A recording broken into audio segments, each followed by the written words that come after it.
This week we talk about the 5 Ps of social media marketing. Posting on social media isn't as simple as feeling it and making it happen. We all know that, right? Yep. But there's often a lot of more involvement that ensures the purpose of the marketing effort is being realized and how it's being done. Because a lot of our clients, they have a very spontaneous and impromptu style of posting on social media. Oh, Yes. today I feel like posting this, I'll post this. Tomorrow I feel like posting it, I'll post that. But how people consume content doesn't work that way. We have the habit of sticking to things that are familiar. And if things carry a similar trend, it's easy for that person to skip that trend and go straight to the message that we are about to put in. So imagine if every single post we have a different content and different theme and different style and different information, right? Our users cannot feel the connection and we cannot work down the sales funnel. Yeah, correct. It's like dating different person. You'll never get into a relationship, you know. You'd be like, have I told my story to this person Yeah, yet? you forgot already. So you're like, So here are the 5 Ps. First is plan.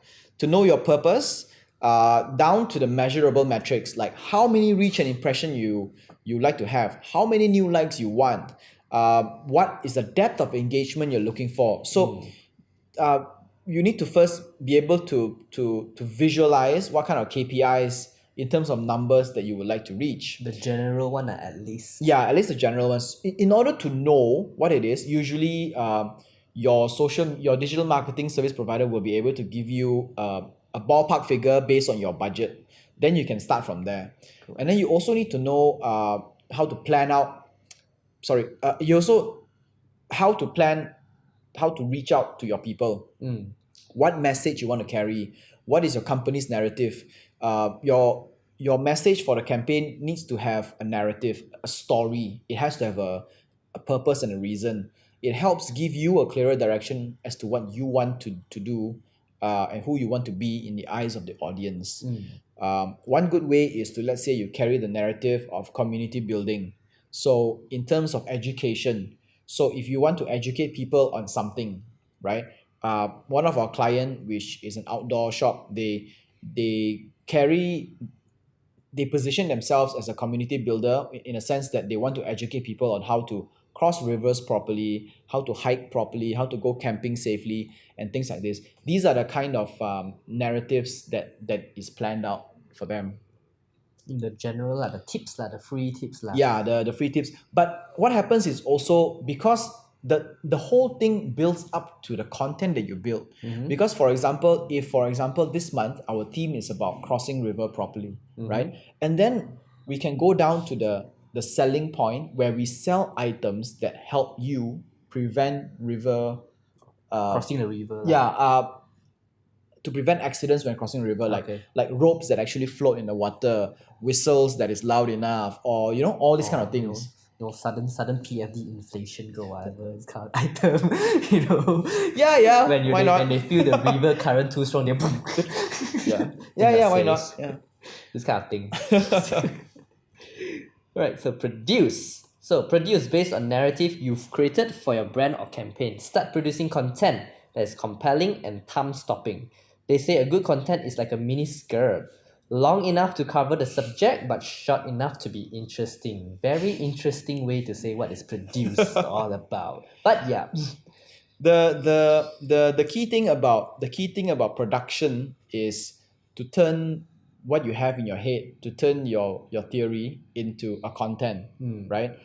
Go out and shoot, how the storytelling is, storyboarding, how it's done in such a way that it is interesting enough, like you said, right? Miniskirt.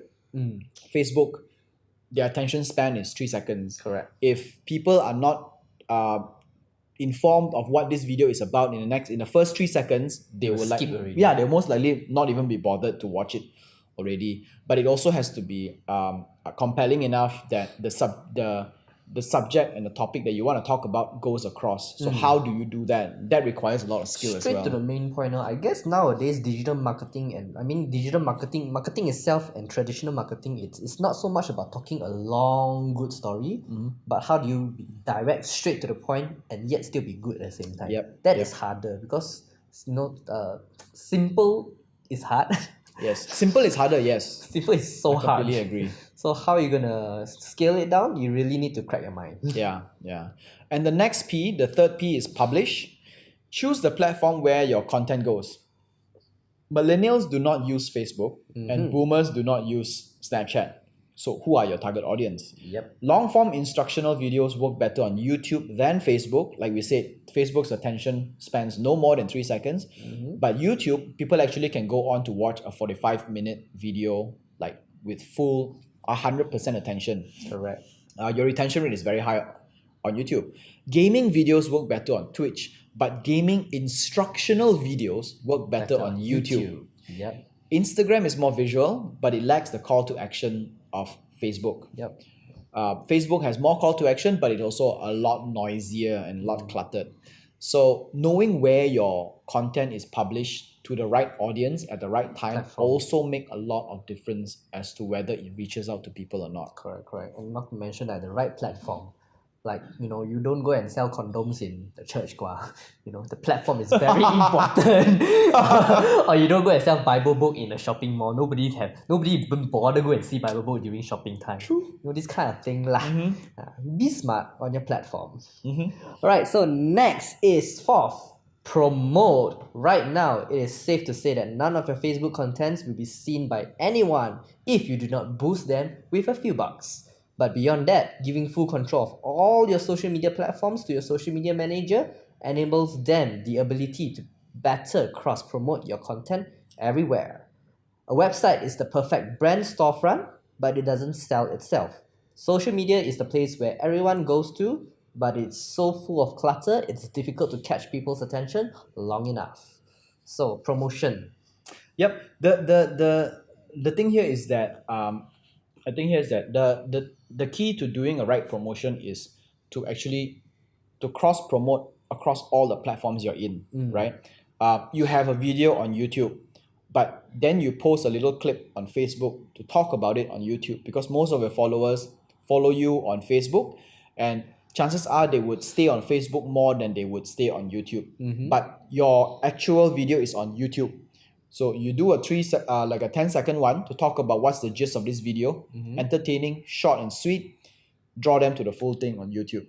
Correct. Right? You have a website, very compelling, very good. You want people to stay in your website because you got full control of what they see, when they see, what they see, how clean their layout is. Everything is your own content. As compared to, let's say, Facebook or Instagram, you have everybody else's stuff going on as well. Yeah, correct. But websites cannot sell itself. It's just there, right? It's just like a real estate.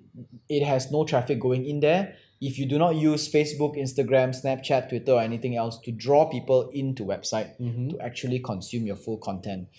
So promotion is also very important. Like they say, right? Yep. If a tree falls in the middle of the jungle and no one's there to hear it, did it make a sound? Correct. So promotion, okay, by that means, right, if you're saying cross-marketing, cross-promote, right, doesn't mean we will have more than one CTA in the future? Or do we advise people to have more than one CTA? Technically, there are some people who try using multiple CTAs, but it's still better to use one CTA. So Correct, I I think agree also. you would a marketer would have to decide for the audience which is the best CTA to use. Okay, correct. Yeah, so let's just say Facebook CTA will link to YouTube. YouTube CTA will then link to, let's say, website. Let's say, for example, do we do yes. this way? Let's say, for example, but there is also always an ending point one. YouTube will always be an ending point. So YouTube, traditionally, will be like this. YouTube CTA will be the next video in YouTube. And sometimes within YouTube, you sell stuff. Correct. Occasionally. Yeah, occasionally. So if you sell stuff, probably you link it over to your website. That kind of stuff. So But final destination is always website. final destination can be website. Final destination can be YouTube as well. If you are in the publishing business, say for example, if a business is in like what we do in our podcast, right? Our final CTA will always be YouTube if it's video and Anchor FM if it's audio. Okay. So then it leads nowhere already because that's where it ends. That's where it ends. Yeah, that's where it ends. Okay. So why you didn't thought of linking them to our website straight away? We do link to our website as well, but website is a bit more of a split because Website is not so much of the content, but the business side of what we do. But Okay. SMW is more on talking about the content, and these two target audience is different. I understand. Yeah. Okay, cool. So if you want to reference how we do it, you can actually use our way. Yeah. Yep. And last but not least, proof. It's proof. At the end of the day, we will not know if something has worked or not if we haven't have the matrix to prove them. Like a science project, always lay out a hypothesis before running a new campaign direction.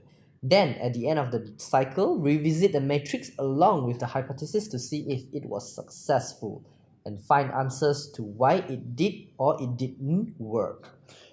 This is very important. Yes, reports. Yeah, reports. There are so many clients of ours, so many businesses that we do the first audit, and with the first thing we ask them is, so what did you do with your digital marketing before this? Because before we take up a client's job, we always ask them where they are at, what they have tried, what works and what doesn't work. Yep. And most of the time they say, we don't know.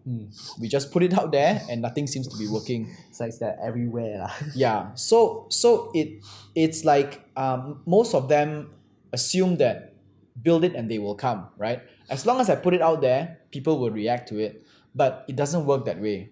So in order to have a proper 5P working properly, you first have to form a hypothesis before a campaign. For example, the hypothesis is, I want to test if my customers will buy product A or product B more.